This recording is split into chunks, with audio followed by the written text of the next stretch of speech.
सीमापुर नामक गांव में रेनू अपने माता पिता के साथ रहा करती थी। जब वो बहुत छोटी थी तभी उसके पिता का देहांत हो गया और रेनू और उसकी माँ दिन भर लकड़ियां काटते और शाम को बेच देते। ऐसे ही करके वो अपना खर्चा चलाते। दोनों का जीवन थोड़ा बहुत सही से गुजर रहा था।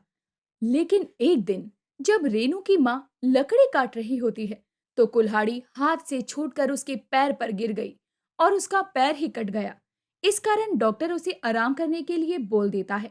अब रेनू अकेले ही लकड़ियां काटती और दुकान पर बेचती और घर का खर्चा चलाती।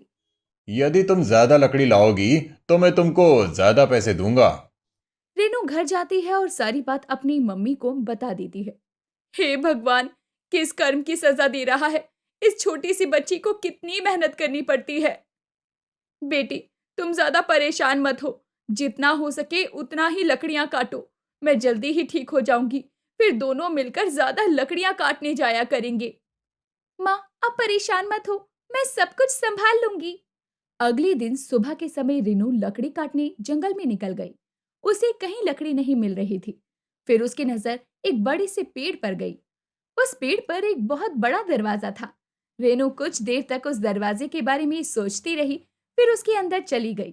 तभी उसको आवाज सुनाई दी, बचाओ, बचाओ। वो आवाज सुनकर आवाज की तरफ चल दी। फिर उसने देखा एक बूढ़ी औरत कुएं में गिरी हुई थी। रेनू अपनी रस्सी कुएं में डालती है और उस बूढ़ी औरत को बाहर निकाल देती है। धन्यवाद बेटा, तुमने मेरी जान बचाई। इसके लिए मैं तुम्हें कुछ देना चाहती हूँ। ये लो, लकड़ी का टुकड़ा। ये टुकड़ा जादुई है। इससे तुम जितनी भी लकड़ियां मांगोगी उतनी तुम्हें मिल जाएगी। रेनू वो लकड़ी लेकर आगे निकल गई। तभी उसकी नजर एक बूढ़े आदमी पर गई जो कि बहुत उदास बैठा था। दादाजी, आप ऐसे क्यों बैठे हो? क्या हुआ? क्या बताऊं बेटी, लकड़ी की तलाश में आया था लेकिन कहीं लकड़ी नहीं मिल रही।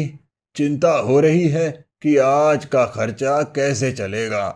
आप बिल्कुल भी चिंता मत कीजिए। थोड़ी ही देर में रेनू उस बूढ़े आदमी को खूब सारी लकड़ी दे देती है। वो बूढ़ा आदमी खुश होकर रेनू को एक थाली देता है। इससे तुम जो खाने को मांगोगी ये सब देगा। रेनू वो लकड़ी और थाली लेकर खुशी खुशी घर आई और सारी बात अपनी माँ को बता दी। अब दोनों पहले खाने के लिए खूब सारा खाना मांगते हैं और फिर आराम से खाते हैं। अब उन सब की गरीबी दूर हो जाती है और वो दोनों गरीबों की मदद भी करते हैं और आराम से अपनी जिंदगी को बिताते हैं। तो दोस्तों, कैसी लगी आपको हमारी कहानी? अगर पसंद आई हो तो लाइक, शेयर और सब्सक्राइब करना ना भूलें और ऐसी ही कहानियों के लिए बने रहें हमारे चैनल पर।